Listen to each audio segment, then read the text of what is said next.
I was at home in the middle of treatment and I was having a panic attack in the middle of the night. And I remember in my mind thinking, I'm going to die. I'm going to die. I'm going to die. I'm so scared. But I had enough coaching under my belt. I had enough personal development under my belt and tools that I was like, okay, you're not dead yet. Come back to the present moment. You are here. You are alive. And then I asked myself this question: how do you want to feel? If you don't want to feel dead inside, how do you want to feel? And I'm like, I want to feel alive. I want to feel alive. And then I got scared again because I had no evidence of what aliveness felt like.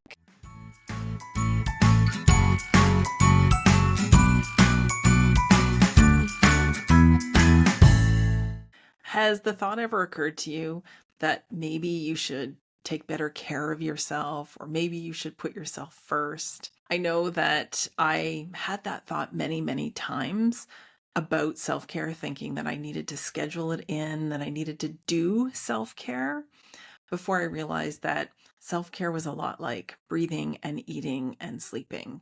It just needed to be part of my rhythm in order for me to feel my best. Whatever my best was on any given day, taking care of myself, and as I often say, putting my own oxygen mask on first, became a really important part.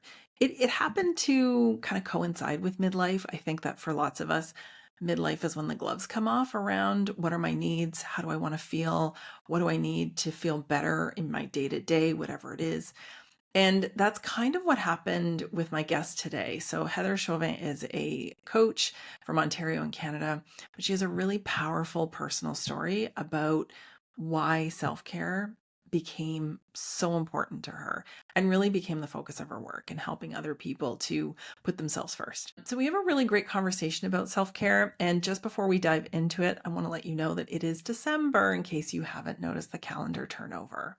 And that means that self-care is on the menu in the Midlife Feast community. So we're going to be spending the month working on our self-care toolboxes and applying one of the things that Heather and I talk about, which is how do you want to feel? So if you're tired of feeling burned out at the end of the holidays because you're doing all the things for all the people but yourself, and that includes how you're eating and moving and thinking, I would love for you to join us. So if you would like to join the Midlife Feast this month, you'll find the link pretty much everywhere, but you'll definitely find it in the description of the show notes, and you can join us anytime to get started. Hi, Heather. Welcome to the Midlife Feast. Hello, Jen. I'm so excited for this conversation. Thanks for having me. Well, listeners will know that I love talking about self-care. I think that it is a missing ingredient for many of us in this age and stage, but really it's not age specific. So before we dig into self-care, though, I would love to hear a little bit about how this became a topic near and dear to your heart. Mhm. Well, it's a very trendy term, right? Everywhere you go, it's like self-care days, self-care. I often feel that a lot of it has associated towards like spending money as well, which I actually don't think we need to spend a dollar to take care of ourselves. And the reframe is, for me, is like self-respect, self-value, really seeing that our needs matter. And my kind of journey took me down an interesting path to get to the point where I knew I needed to take care of myself. The reality was, I knew this a long, long, long time ago, but the messages that I was receiving as a mother, as a woman, were self-care. Considering your needs at all is selfish. And we all know that cultural conversation because I hear it every single day, as I'm sure you do too. And then when we have a core belief like that, things manifest as like, I don't have time. I don't have time. I don't have the resources to do this. And the reality is that is all false. And so my story started when I became a mother at the age of 18. That was my first moment of not what I call not this, like a not this moment. And on a primal level, there was like, I don't want to Like, I don't want to fail. I don't want to fail as a mother. I'm already doing this backwards. I don't want my child to become a statistic. I don't want to become a statistic. But I also don't want him to feel the way that I felt as a child. So I was the highly sensitive kid. I was highly anxious, didn't know all of these things. And so growing up in a culture where it's like, what's wrong with you? Let's put labels on you. Let's try to mask this. Let's talk about it. Let's figure it out. There was no actual tools that I was being taught to manage emotion. Emotional intelligence was not a thing back then. And so becoming a mother, I'm like, okay, I'm going to overdo it now. And so I'm going to overperform. I'm going to overachieve. And so I'm reading the books, I'm doing the things, but I'm also at the same time, like internally having this like early life crisis where I'm like, not this, not this. I can't, like, I could see the future of this is not sustainable. And then so I would seek guidance, I would seek support. And the feedback I was getting was, suck it up, buttercup. This is life. This is how you feel. You're a mom, you're a woman, you're whatever. Like, yeah, this is adulthood. Like, welcome to adulthood. And I thought, oh my gosh, not this, not this. So I go, I'm doing the things. I find meditation and mindfulness is number one. Why? You think that might be a self-care tip or tool? No. I decided that my child needed to meditate because he was anxious and he had big behavior and big emotions. And what do when you don't know how to regulate? You yell, right? You yell. Yelling is a stress response. It is not a parenting strategy, by the way. And so I'm yelling. No one will hear me. No one listens to me. And I'm like, yeah, because that's how we were parented. That's how we were taught. And so I'm like, not this, not this. And so my son and I just he kept guiding me back home to myself. And by accident, I discovered self-care. I also realized if I want him to do something, I have to be able to know how to do it myself. And so I was parenting and living from a place of fear because I didn't feel in control of any of these areas of my life, my big emotions, how to manage certain things. Fast forward, I leave my job as a social worker and I'm in startup in my business. And this is 2013. And I'm diagnosed with a stage 4 cancer. And at that time, I had I had 9 years of personal development under my belt. Like, everyone always hears my cancer diagnosis story and they're like, oh, was that your awakening? Was that your moment? Like your midlife adventure or crisis? No, I was 27 years old. I was actually put in medically induced menopause, which was a whole other podcast conversation that we could do because I didn't know I was going to go in menopause. That was a very all or nothing scary experience. But in the moment, I was like, I need to stop pretending or buying into this cultural conversation that my needs don't matter, because I knew, regardless of why my body grew cancer, I got there because of neglect, or I got to the point of where I was from neglect. Because if I gave myself anything, I was told that I was a bad mom. If I gave myself anything, I was told I was selfish. And I just it's like that. I knew all along that was a BS cultural conversation that we were having, but I didn't give myself permission to really listen to myself. And I started to abandon those parts of myself. I started to abandon the physical symptoms. I started to abandon the dis-ease in my mind. I started to abandon the lack that I could feel to be good, because everyone's like, you gotta be good. You gotta be good. And so that's part of my story and kind of what got me to a point where I'm like, I really truly believe now self-care, however you define it, self-respect, self-value, is the most unselfish thing you can do. I actually think it's incredibly selfish for women and humans in general to believe that giving to themselves is taking away from other people, because I actually think we're more of a burden when we think that way. Oh my goodness. I can't even imagine what that was like. When I think back to 27, I was just about to get married, living my best life. I think I was probably pregnant within a year of that. And I just can't imagine facing, that level of health concern. So that kind of shifted you, but it sounds like you were working toward that, either consciously or unconsciously working towards, kind of shifting that. How did you make that happen? How did you make the shift to my needs matter and need to be part of this equation? Hmm. Yeah, I always think about that when I meet people, like your comment about being 27. I was married, three children. My youngest was like a year old at the time. I mean, I went into adulthood pretty rapidly. Mhm. I was like, okay, had my first at 18, met my husband a few years after that. 3 years after that, we had another one. I I never identified, I started taking care of myself as like a survival coping strategy. I Mhm. remember after my diagnosis, and they're like, it's stage 4. I was like, okay, there's no stage 5. And I felt like I was backed into a corner. I had to ask myself, how do I want to feel? And Mhm. I always tell this story about I was at home in the middle of treatment, and I was having a panic attack in the middle of the night, as one does. And I went into the bathroom. Why? Because I didn't want to burden anybody with my feelings. I didn't want to wake up my children. So I went into the bathroom and I'm crying in fetal position on the floor, and I'm paralyzed in fear that I'm going to die. And I remember in my mind thinking, I'm going to die, I'm going to die, I'm going to die. I'm so scared. I'm like at my rock bottom moment. But I had enough coaching under my belt. I had enough personal development under my belt and tools that I was like, okay, you're not dead yet. Come back to the present moment. You are here. You are alive. Right now, you're alive. You don't know what tomorrow's going to bring, but right now, you are alive. And then I asked myself this question: how do you want to feel? If you don't want to feel dead inside, how do you want to feel?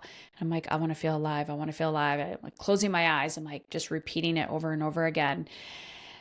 And then I got Wow. scared again because I had no evidence of what aliveness felt like. And I thought, this this is it. If I have no idea or have evidence of a feeling that I'm after, I have to go on this journey and figure it out. And that was the moment where like the tool I developed called energetic time management was kind of the birth of that, where I reverse engineer how I want to feel and I teach women to do the same. But, we're so conditioned to go after the accolades. What do you want to see on the scale? What do you want to look like in the mirror? You have no issue walking into an aesthetic spa and inject all these things into your face and them saying like that's $3,000. But the second you walk down the street and you invest that in functional medicine or a practitioner or like personal development, you stop, you question, you paralyze. Someone's like, hey, I want to do this. I want to become, in Canada, everyone wants to become a hockey player. So, oh, you want to invest thousands of dollars in this? Yeah, no problem. I will bend over backwards. I will get a second job. I will literally sell the shirt off my back. But how dare I do anything for myself? And so we have the conversation backwards, and it's killing women. It's killing them mentally, physically, emotionally, spiritually. And sometimes you wake up when you have a holy shit moment, but most do not. My goodness. I love that you connected to how do you want to feel. Anybody who listens to this podcast or has worked with me will recognize that that is a question that I, get people to ask themselves because it's a much more attuned, interoceptive way of setting intentions. When we're focused on an outcome that is defined by someone else or measured by someone else or has to be compared to something else, it's so easy to just get caught up in that comparison game and never feel like we're enough. But if we focus on how we want to feel, and that's a Yeah. subjective experience that only we can define, if it's good or bad or ugly or otherwise, it just feels more, I hate the word authentic, but it feels more authentic and it feels more achievable. So Yeah. I love that you use that too. So we've already talked about how this idea of self-care being selfish, we need to kind of let go of. But what else do we get wrong about self-care? What is it that what are some other misconceptions about self-care that are maybe kind of holding us back from accessing it? Well, you the first thing that comes to my mind is I don't know, because I'm such a rebel that I don't actually listen to what most people say about self-care, because I feel like it's a very marketable term as Yeah. well, right? Especially in the wellness space. Like when I go to the bookstore and I see books on self-care and I'm like, you really have to buy a book about this? Like the fact that and it's like running a bath and doing all these things. What I often find too is people are doing what they think is quote unquote self-care, but on somebody else's terms. Like I think we're so disconnected from ourselves that we're not even asking ourselves, what does this look like? And so to me, like, how do you even define self care? So I think it's self respect or like, lack of self abandonment, right? Like, I Mhm. am loving myself. Like, however you define it. Number one, write it down.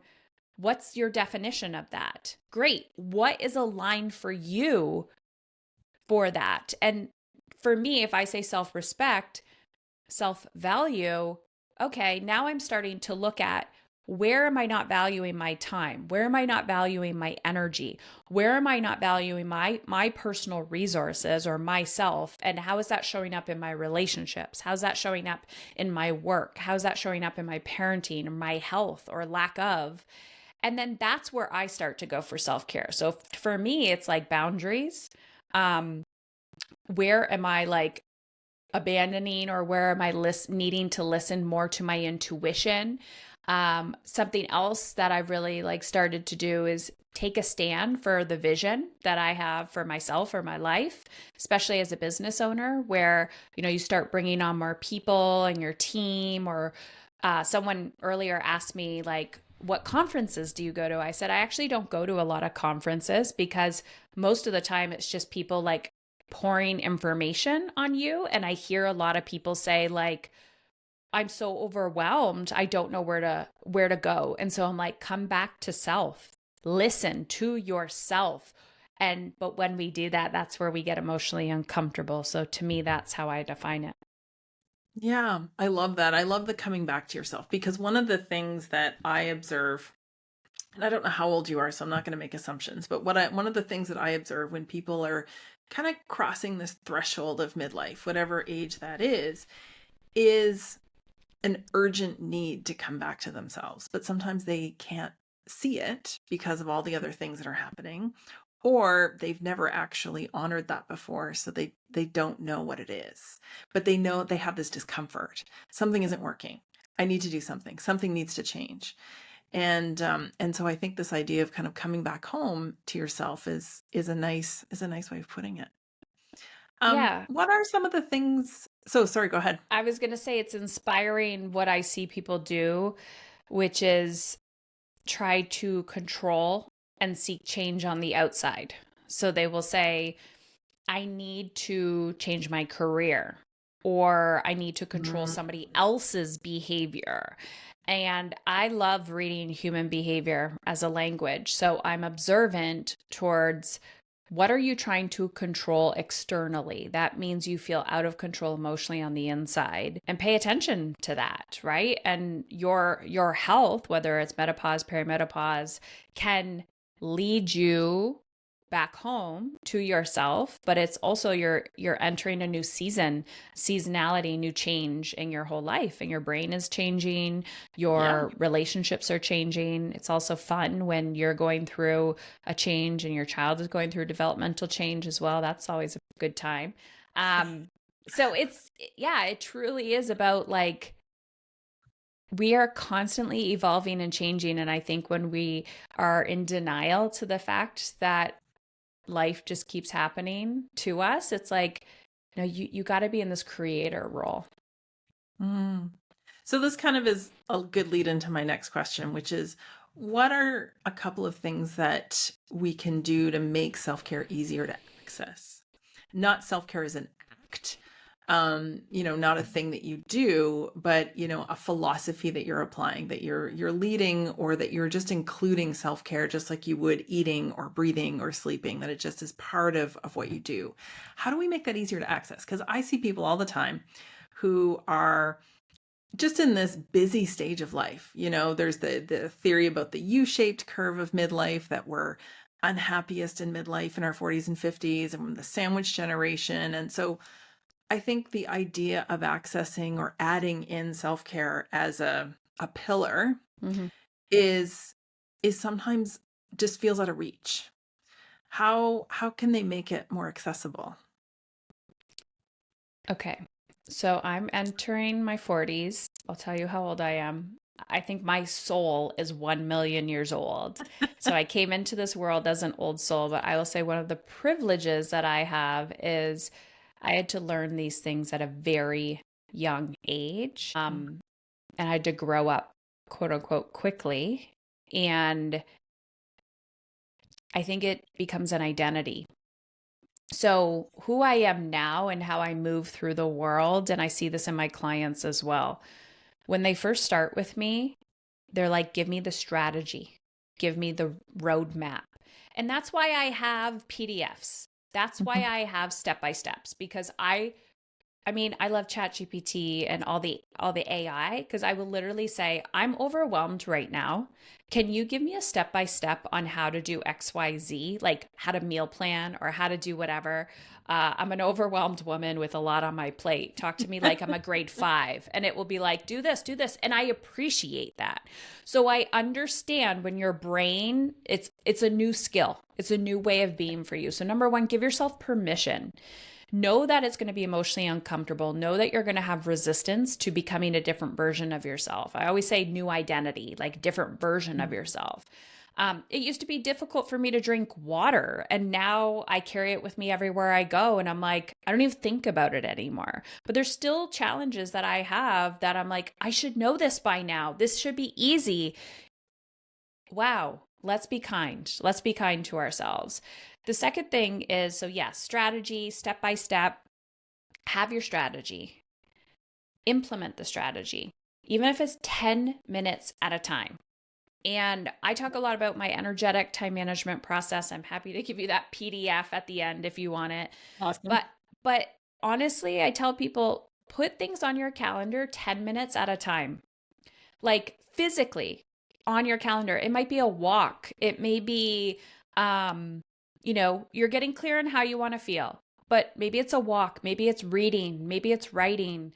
And at first, you're going to feel like that 10-minute walk is taking up your whole day because the amount of resistance you have. And after, you're just going to be like, oh, it's time to walk. Like your body's going to know. Your brain is going to know. It's this becoming of you. I have 3 children. Like people are like, oh, it must be so chaotic in your house. It's not, because that's not the energy I want in here. It's taken me forever to cultivate that in relationships and how we communicate with each other, in the standards and expectations for myself. My kids used to barge in every single time I would be on an interview, regardless if they were a toddler or a teen, because I didn't value my space. I didn't value my bubble. And now they know the door is closed. We don't interrupt. The door is closed. Like, you raise your standards for how people treat you. And that's only one little act of courage at a time. And sometimes it's physically on your calendar. And this overdoing for everyone, this over nurturing, over mothering. We're recording this. The holidays are coming up, and they might be done when they are listening to this. But there's always these periods of time. Okay, good. So there's always these periods of time where women are like, I'm so exhausted. I'm so angry. I'm so resentful. Like nobody's helping me. And I'm like, but are you easy to help? Like, or do people get close to you and you're prickly? Like, are you approachable? Are you easy to help? Are you easy to love? Is it easy for you to receive love? You are easy to love. You are lovable. But it's like the conversation goes so much deeper. We're telling ourselves a story, and then it becomes a self-fulfilling prophecy. So we have to let people help us and let it be messy, but also pay attention to what brings you joy, what fulfills you, and start adding those little bits to the calendar. We all know what it's like to be in relationship with others who are very difficult to co-create with, very difficult to be in relationship with. And I often ask myself, am I like that? Do I want to be like that? And most of those women that I know, they're busting their ass to make things perfect. But the one thing they forgot was cultivating and creating that energy within themselves, because it looks beautiful on the outside, but I don't feel safe in their presence. I don't feel safe to be myself. And so it's working it from the inside out. I think that's really, really great advice as we're coming into the holidays, and this is coming out in early December. I talk so often to people about, in December, hey, and I don't know if it's a generational thing. It's probably not just a generational thing, but I definitely feel that, we had like to create the perfect Christmas or to create the perfect holiday gathering or whatever it was. And as my kids got older, I really realized that I was the only one who was putting that pressure on me. And they didn't expect it. They appreciated it. They probably enjoyed it. But I think that they never, and my husband, my family, they never put that on me. I put that on myself. So part of my kind of realignment with my values a few years ago was kind of like, I need to really take responsibility for that, and also give myself permission to let that shit go, and to focus on what really matters in the holidays, and that it's probably not having everything perfect. But that's hard when you're a perfectionistic people pleaser and you want everything to be perfect for the people that you love. Very well intentioned, but it's definitely hard. But again, coming back to, how do you want to feel? Right? I don't want to feel stressed and burnt out on December 26th. I want to feel relaxed. I want to feel joy. I want to feel like I have connected with my people. Yeah, but it's a hard one. The holidays is such a people pleaser time of year. And we don't realize that when we're trying to please other people, we are always setting ourselves up for disappointment, right? There's so many big emotions during the holidays. I used to feel so sad around the holidays, and I tried to overcompensate by making everything look perfect. And then when the story didn't go the way it did in my mind, it was such a letdown. So it was such an emotional roller coaster. And I could feel it happening already, like with my kids this season, where I'm like, gosh, they don't physically need anything, and I'm going to feel like crap when I don't know what. I don't want to buy crap. So I'm like, oh my God, what do I do? What do I do? And I'm like, where is this pressure and expectation coming from? And it's this like invisible thing, but that's mine to manage. It doesn't mean I actually have to create it. It's okay. Get back. How do you want to feel this holiday season? What does that look like? And then asking the kids too, like what is really important to you versus what's not. And over the years, I'm sure as they grow up, they'll tell you more and more. But I even remember that in my own childhood, there was an age where I had two households. I had my mom and my dad, and very different Christmases. But there was one where I could tell, like my stepmom was like, and my dad were just like done with Christmas. And I'm like, in hindsight, I'm looking, I'm like, yeah, she was about midlife. And she was like, I'm done performing. And to be honest, as a child, it was there was a little whiplash experience, because you have created and orchestrated this fake narrative. And all of a sudden, you're like, I'm done with that. And so you stop and you become a different version of yourself. And everyone that was tied to you in that ecosystem is now learning a new version of you. And so I think the more honest we are with ourselves every year, every day, and we just slowly integrate back into ourselves, the people around us are getting to know that new version of us too. And I think that's the most difficult thing, is when you're like, well, it's not going to affect, we think we're being selfish by taking care of our needs, but really we're just experiencing the contrast of other people being affected by our actions or our inactions. So it's a wild ride. It is a wild ride. Thank you so much for sharing your story and your wisdom and insight into self-care. Before we end, though, I do have one question for you. What do you think is the missing ingredient in midlife? Even though you're not maybe quite there yet, you might have some thoughts. Well, a lot of the women in my world are in that space, and they always say to me, it's such a profound question, Heather. How do I want to feel?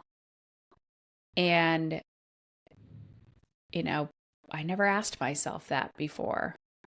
I think it's really giving yourself permission to lean into feeling the way you want to feel, because regardless if it's a missing ingredient, yes, for you, but also you are giving every human around you permission to feel the way they want to feel as well. And I think we wildly undervalue the leader that we are and the value and the impact and the power we hold in other people's lives.